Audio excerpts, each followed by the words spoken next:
up your energy. Light up your moves. Light up everything ambayo uko nayo. Light up your imagination kama kawa.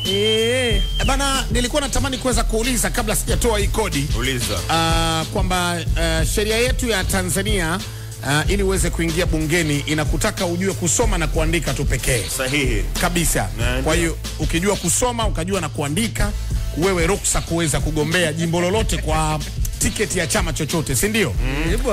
Sasa kodi ambayo nataka niwape sasa hivi ni kodi kutoka na wewe mwanachama wa chama cha siasa. Sio nimesema kupitia tiketi ya chama chochote. Kwa hiyo inawezekana ukawa uko CCM, inawezekana ukawa upo Chadema, uko sijui Chauma. Chauma ndio nakumbuka cha mzee wangu ule. Simrungwe. Bada mimi helicopter. Watakula ubwabwa. Unashanielewa? Marekani what? No magaliza. Kwa bahari nitaipeleka Dodoma mimi. Chauma. Sio ubwabwa, ni wali nazi. No madhara.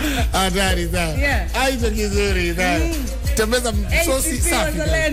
Wasema ukiwa na njaa utakuwa uwezo kufanya mambo. Uwezi kufanya. Kwa hiyo ukipiga ubwabwa wako fulani wali nazi, akili inatulia. Ndio kama ambacho mimi nakiwaza sasa hizi hapa.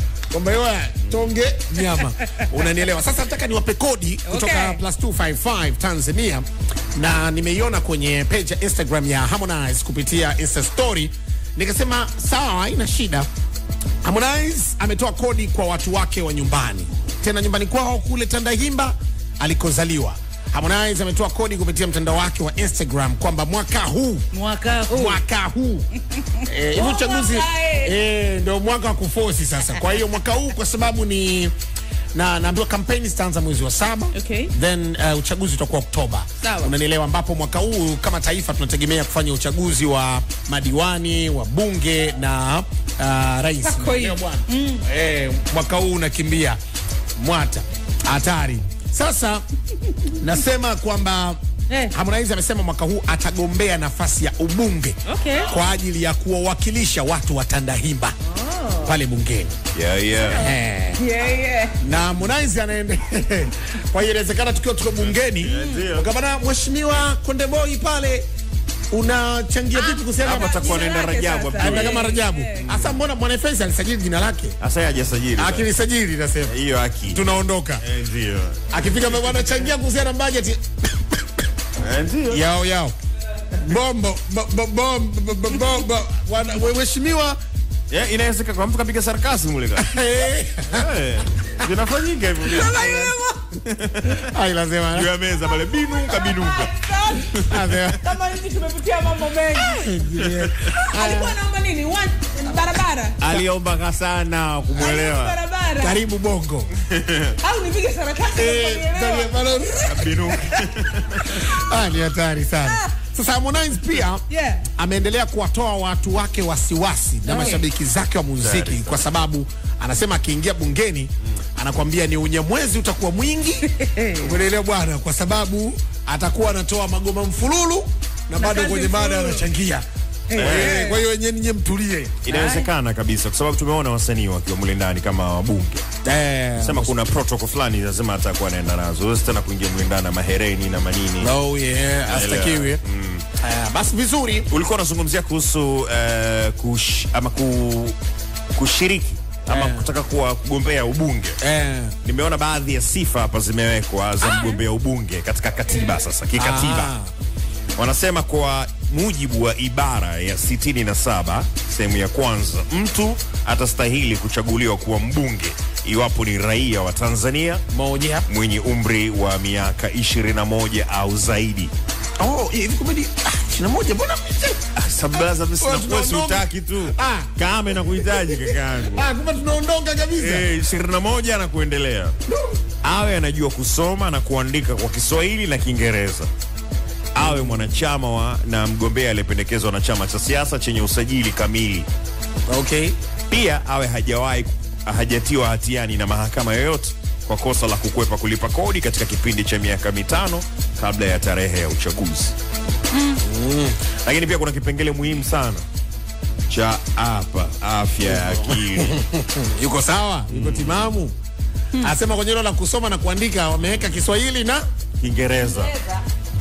Lakini kwa mule kuna miswada inayoenda mule ni ya Kiingereza, sheria zinazo nani mule Kiingereza. Kwa wale wasi gani wewe? na sheria zetu zipo kwenye Kiingereza. Ndio nasema sasa kwa wale ambao wanasemaga hata bungeni nakuta bungeni nakwambia bana mimi sijasoma mimi darasa la 7 tu. Nafikiri kutakuwa na utaratibu wa bungeni wa inakuaje? Kwa sababu hotuba zenyewe zinasemwa Kiswahili pale. Maswali yanaulizwa Kiswahili, yanajibiwa Kiswahili.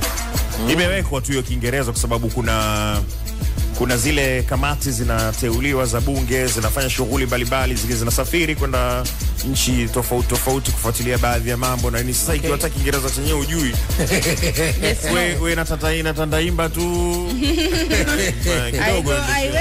Kwa hiyo kwa hivyo vigezo nafikiri lakini usiwe pia na tatizo la ugonjwa wa akili. Wewe timamu. Sasa kuna namna ambapo kichwani mwangu kuna kitu kinaniijia. Naomba tafadhali nisikiseme. Usiseme kaa kimya. Kabisa. Haya bwana. Sawa, tuna light up your imagination, kile ambacho unakiwaza kama ambacho Harmonize amekiwaza uende katimia kwa sababu Serengeti Light wako hapa. Proudly Tanzanian kabisa, kuanzia mwaka 1996 tuko hapa. Tunahakikisha kama unapata kuenjoy mapati tunayo sisi. Jamani, different test tunazo sisi, lakini tunakupa mambo mazuri kabisa kutoka kwetu. Sasa kodi nyingine ni kutoka +91 India. Hii kodi jamani, kodi kutoka India inasema kwamba kaokoa ndoa yake kwa wimbo tu. Tumpasi you must tonight. Tumne na jane kya sabte nebe kai bwana na jagi na sota hai kya kanoa hai kuchi hota. Amenikumbusha mbali sana. Pilipili nyingi.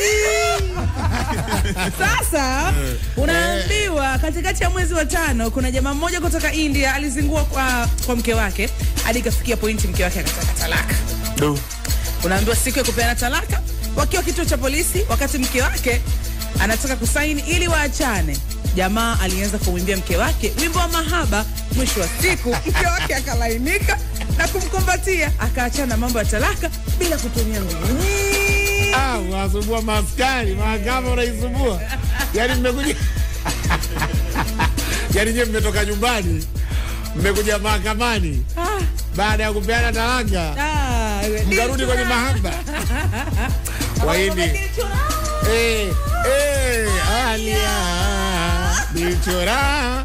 Sasa kuna ile moja ya Sheikh Omar ile. Yuko na bibie pale, yuko na Samishet. Wanabembelezana, ndio mambo hayo sasa. Leo unabembelezaje kwa nyimbo nao Wahindi nao? Fresh tu, sio kuna nyimbo fulani za Kihindi ambazo. Na kwenye kuimba tu wale wako vizuri.